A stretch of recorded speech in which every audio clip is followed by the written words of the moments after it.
moment I saw him step out of the car, I just bumped, shirt clinging to his chest, from the heat and a look of mild annoyance painted across his face. I knew two things. I was absolutely at fault and completely, hopelessly attracted to him.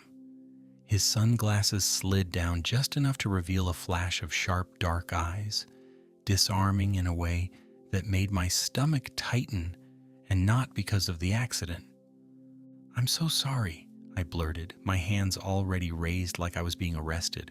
I wasn't texting or anything, there was a squirrel, and God, I sound like I made that up, but I swear there was one. He blinked once, then again, and then he actually laughed. That's how I met Matt. We were in the parking lot of a small market just off the coastal highway, both of us on solo weekend trips. Him escaping a noisy apartment in Portland, me trying to remember how to breathe after a rough breakup.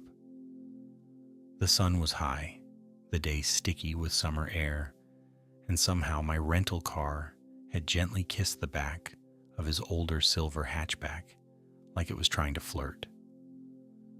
"No real damage," he said after inspecting the bumper.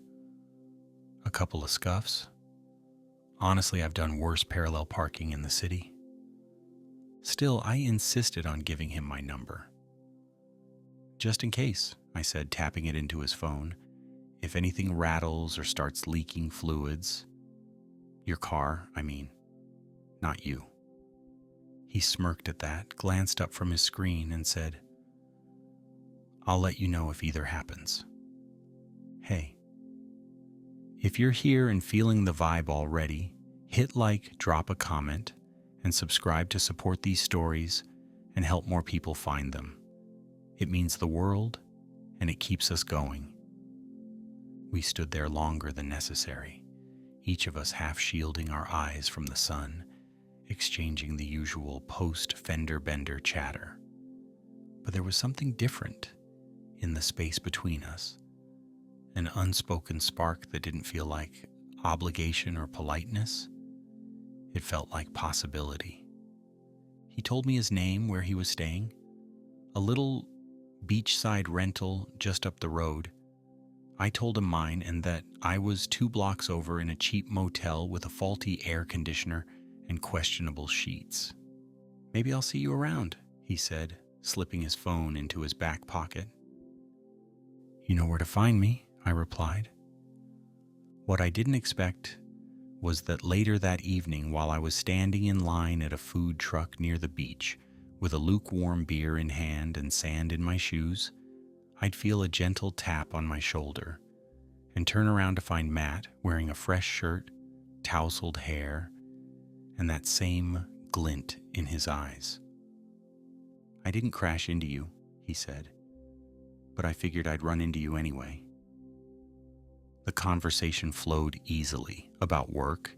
He was an interior architect. Travel, I'd just gotten back from Iceland, and how both of us had ended up on solo weekend getaways. There were pauses, but they weren't awkward.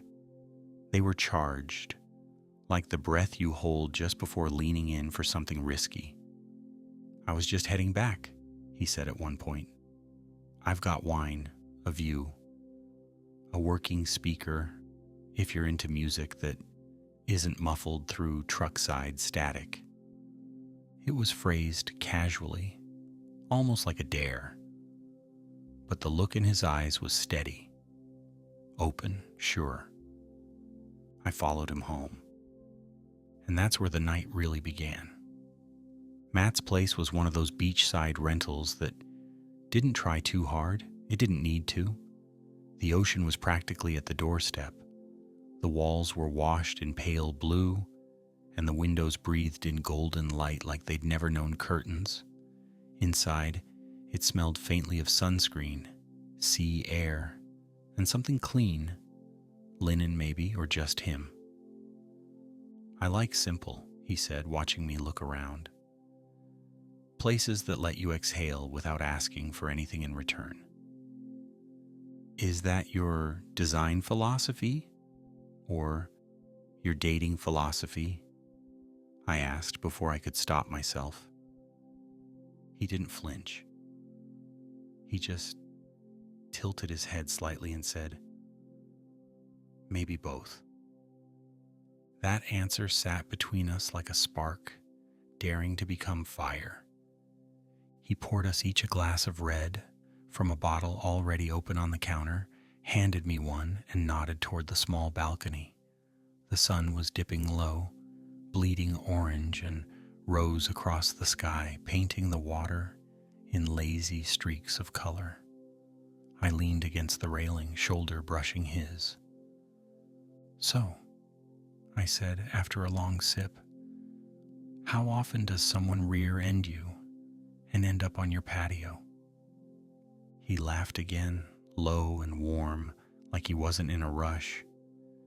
"You'd be surprised how many men think car accidents are a flirting strategy. Is it working?" He turned toward me then. His face was softer in the golden light, the lines around his mouth and eyes catching just enough shadow to make him look more thoughtful than amused. His eyes dropped briefly to my lips, and for one heartbeat the world narrowed to the space between us. "Yes," he said. That single word rearranged something in the air. We went quiet again, but it wasn't empty. It was anticipation. It was electricity being polite before it surged. Later inside, he queued up a playlist, soulful, mellow, a little sexy without trying too hard. We sat on the couch, legs stretched out, our glasses between us, bodies angling closer with every new topic we stumbled into. He talked about his last relationship, which had ended almost a year ago, cleanly but not painlessly. I mentioned mine, more recent, more raw. There was no bitterness in his tone, no urgency in mine, just honesty, vulnerability that only strangers with nothing to prove can share. At one point, I mentioned the moment I saw him step out of his car earlier that day. "You looked unfazed," I said. "I was," he replied, "at least until I saw who hit me." "You thought I'd be worse?" "I thought I'd be mad," he said, then slowly turned his face to me. "But then you looked up, wide-eyed and guilty, and I thought, he's kinda handsome." I laughed, embarrassed, but I didn't look away. His hand brushed mine, once, then again, this time staying. It was light, innocent, until it wasn't. His thumb grazed the side of mine, and suddenly the air in the room got heavier, thicker. "You're shaking," he said quietly. "No, I'm not." He smirked. "You are." He leaned in slowly, not to kiss me, not yet, but to let the space between us shrink to nothing. I could feel his breath, warm and slow, just above my skin. And then he whispered, "Are you going to kiss me? Or do I have to crash into your mouth too?" I didn't answer with words. I just kissed him. It started soft, tentative, like we were testing what we already knew was inevitable, but quickly it deepened. His hand moved to my neck, his fingers firm, grounding me. My own hand slipped to his chest, feeling the heat of his body under his shirt, the thump of a heartbeat that matched mine. The first moan came from him, quiet but deep. The kind that comes from wanting something for longer than you're willing to admit. When we pulled apart, it wasn't because we wanted to. It was because the moment had turned molten and we needed to breathe before we burned too fast. "I didn't plan this," I said, voice hoarse. "Me neither," he replied, brushing his thumb across my jaw. "But I'm glad you hit me." He stood, took my hand, and guided me toward the bedroom. And that was the moment I stopped regretting the crash. The bedroom was dim, the last of the daylight pooling in long ribbons across the floor, and as Matt led me inside, he didn't say a word. He didn't need to. The way he walked slightly ahead of me, his fingers wrapped tightly around mine, his thumb grazing the back of my hand like a pulse, all of it said more than conversation ever could. He stopped by the edge of the bed, turned to face me, and brought his hands to the hem of my shirt. "Okay?" he asked, his voice low, careful. "Yes," I breathed, because it was the only word I could form. He lifted my shirt slowly, inch by inch, his eyes tracking every bit of skin he revealed, like he was unwrapping something sacred. When it came off, he let his hand rest lightly on my chest, his palm warm against my skin, just over my heart. "I can feel it," he whispered. "Beating? Number wanting." The kiss came next, softer this time, like a promise rather than a question. His lips were warm, parted just enough to let me feel the edges of his breath between us. His hands slid down my sides, not urgently, but deliberately, his thumbs brushing the lines of my stomach. I reached for him then, tugged gently at his shirt until he let me peel it off. His body was lean, defined, not gym chiseled, but lived in and strong, with a trail of hair from chest to navel that I traced with one fingertip. His skin flushed under my touch. "I didn't expect this today," he murmured, kissing the corner of my mouth. "Not at all." "I didn't expect you," I said. He laughed softly against my cheek. "Guess we're both bad at planning." We undressed the rest of the way in slow, measured movements, his hands steady, mine trembling slightly with anticipation. He kissed my shoulder, my neck, my jaw, each touch a little slower than the last, each breath warmer than the one before. We lay down together, not just naked, but open. The room was quiet except for our breaths and the occasional hum of wind against the window pane. He pressed his forehead to mine. "I like the way you feel," he whispered.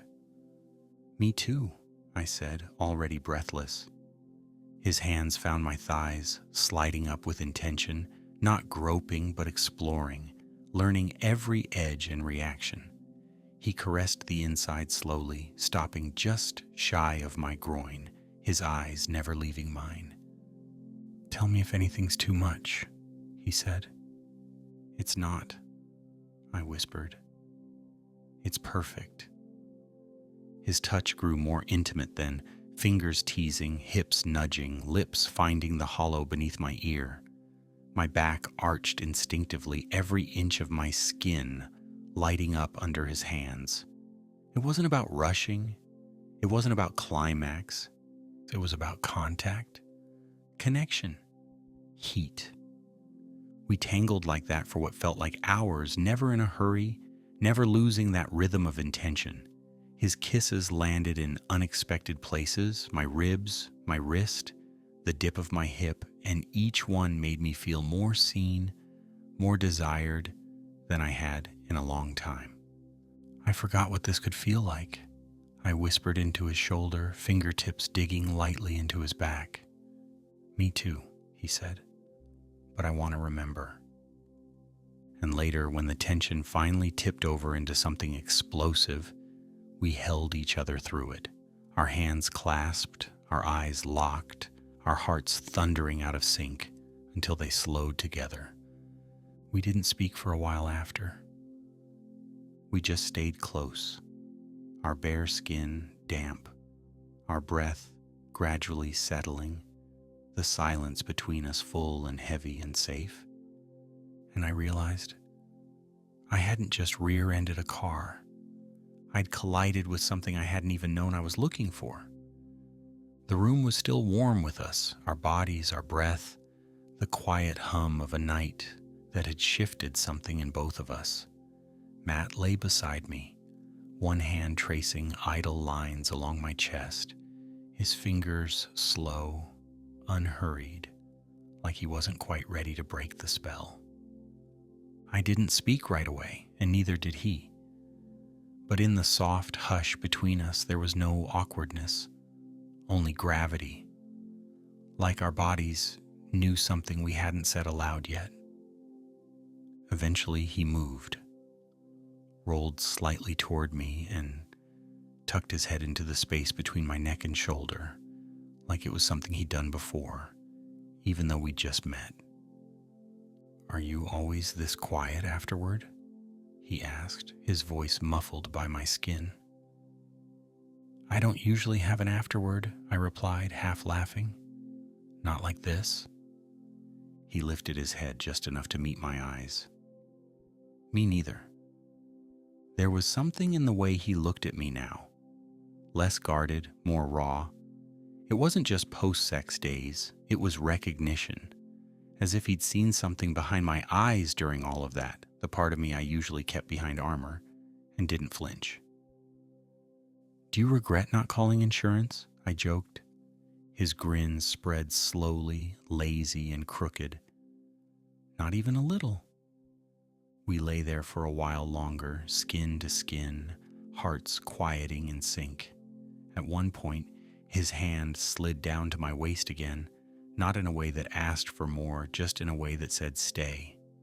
I turned onto my side to face him, brushed a finger along the stubble lining his jaw.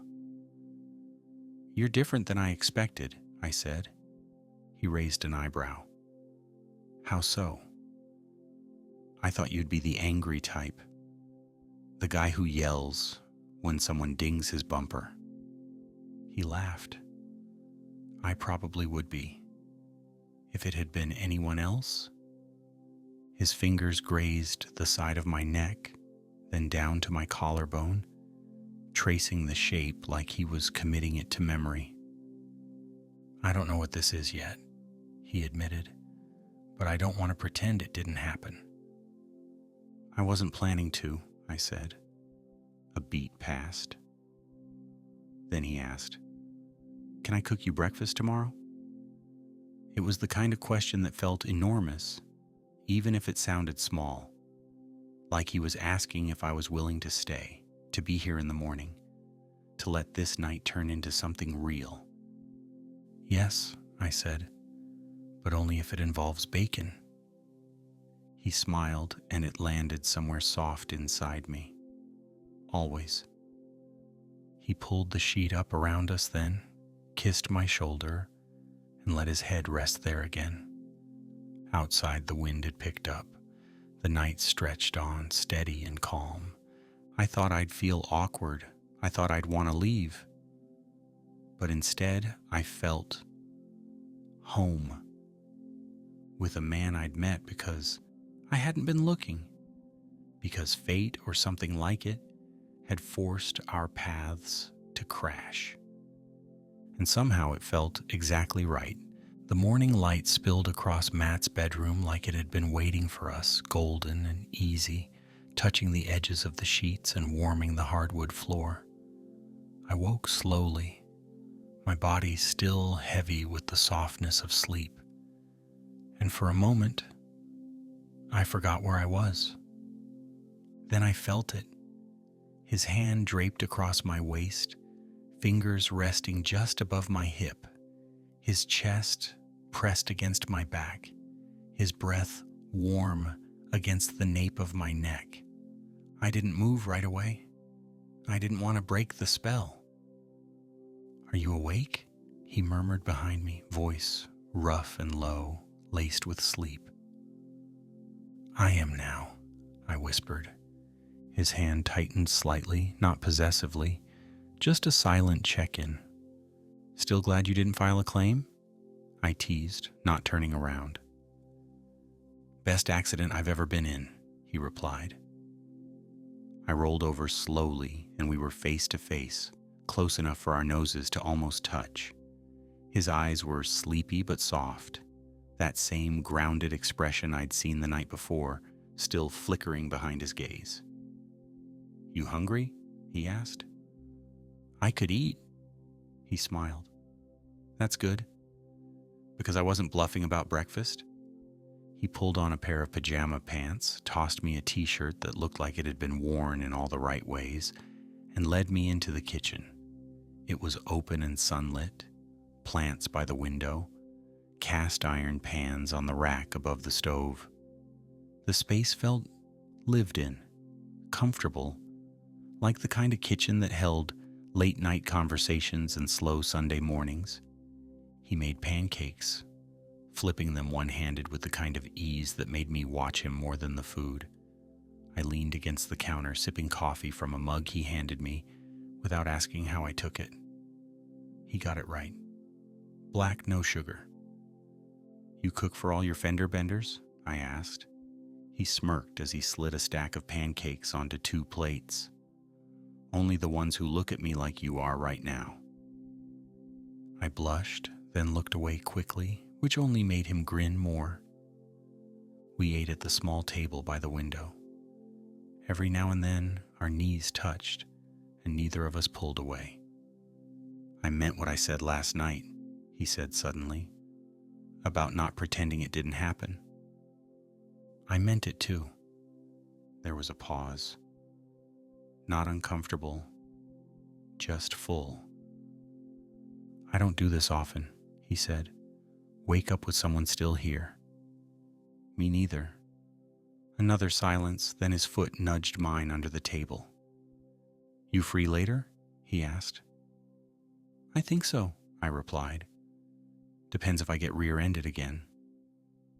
He laughed, then leaned forward across the table and kissed me.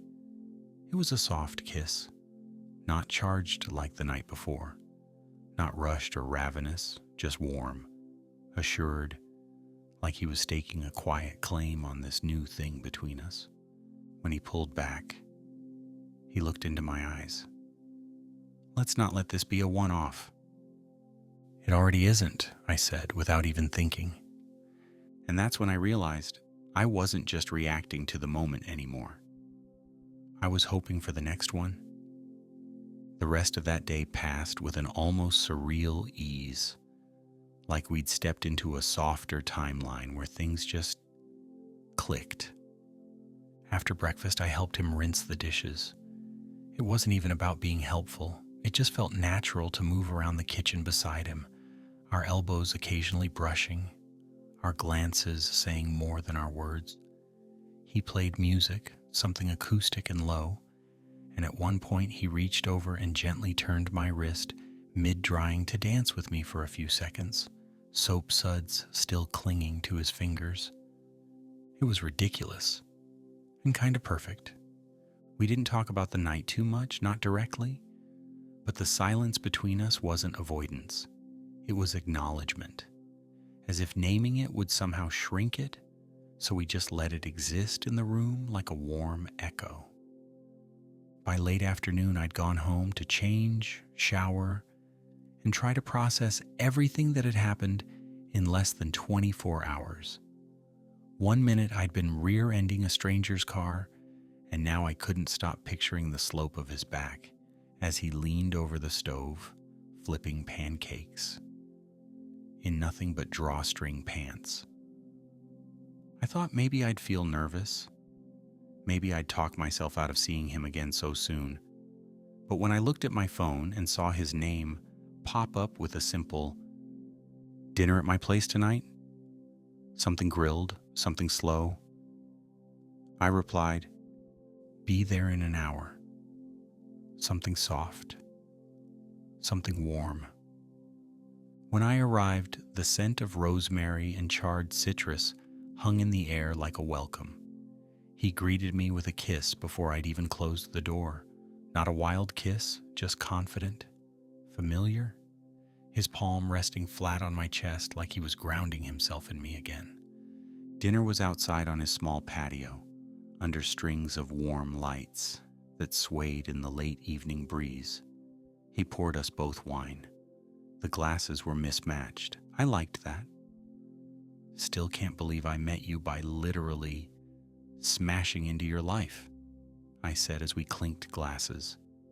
He laughed. honestly, I'd started to think nothing unexpected ever happened anymore. And now, he looked at me carefully. Now I'm rethinking that. There was a pause. Something buzzed just under the surface. "Can I ask you something?" I said, setting my glass down. "Anything." "Last night, that wasn't just about release, was it?" His gaze didn't flinch. "Number, it wasn't." He leaned forward, his hand finding mine across the table. "I didn't invite you in because I was horny or reckless. I did it because I felt something when you smiled at me. Something I didn't want to ignore." His thumb was stroking the inside of my wrist now, slow, rhythmic. And after we kissed, I couldn't remember why I'd ever want to go back to pretending I didn't feel it. I swallowed, suddenly aware of how tight my chest felt. But not in a bad way. Just full. "I felt it too," I whispered, "the second you looked at me and didn't raise your voice." We didn't finish our wine, because after that, everything moved with quiet certainty. He took my hand and led me back inside, fingers threading through mine like he'd been doing it for years. He didn't rush. He didn't ask. He just brought me into his bedroom, kissed me like the question had already been answered, and began undressing me like he was unwrapping something he'd been waiting a long time to touch. There was no tension this time, no hesitation, only clarity. When we lay down together, it wasn't about urgency. It was about connection, about tracing each other's skin like a map we'd only just discovered, yet somehow already knew. He pressed his forehead to mine, breath shallow, heart steady. "You feel like a beginning," he whispered. I didn't have the words to answer, so I kissed him instead. The night deepened around us slowly, with the kind of softness you only feel when you're fully safe. Not just physically, but emotionally too. Matt lay beside me, the sheet pooled low around his waist, his chest rising and falling in a rhythm I was starting to memorize. His fingers traced slow, aimless patterns on my shoulder, his touch feather-light, like he didn't want to stop touching, but didn't need it to go anywhere just yet.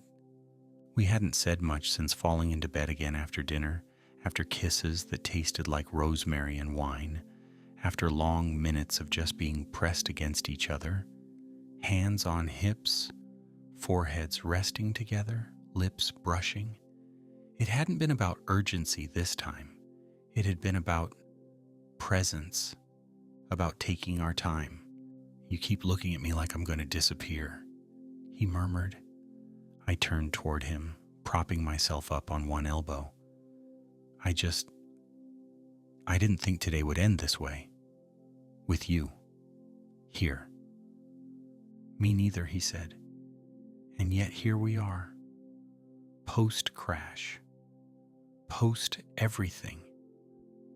I laughed softly, and he leaned in to kiss the corner of my mouth, a sweet press that lingered just a breath too long.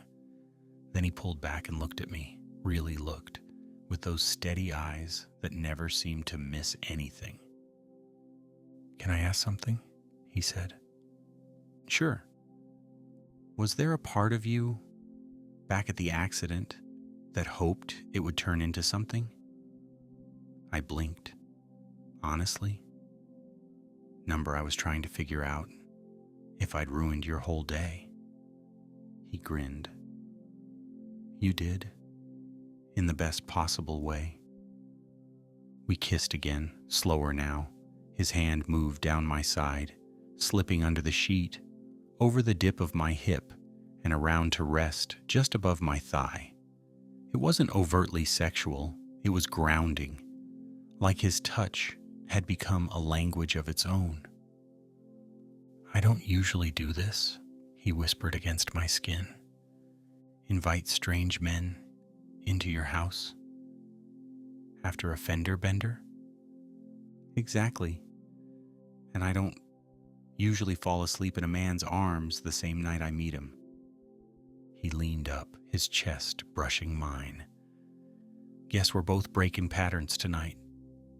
His hand traveled lower now, resting warm and wide over my upper thigh, his thumb brushing back and forth in lazy circles. The kind of touch that said, I'm still here, even though we'd already done everything that technically proved that.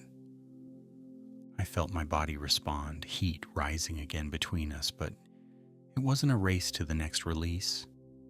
It was something slower, deeper, a kind of tethering. Do you want to stay the night again? He asked, his voice barely a whisper.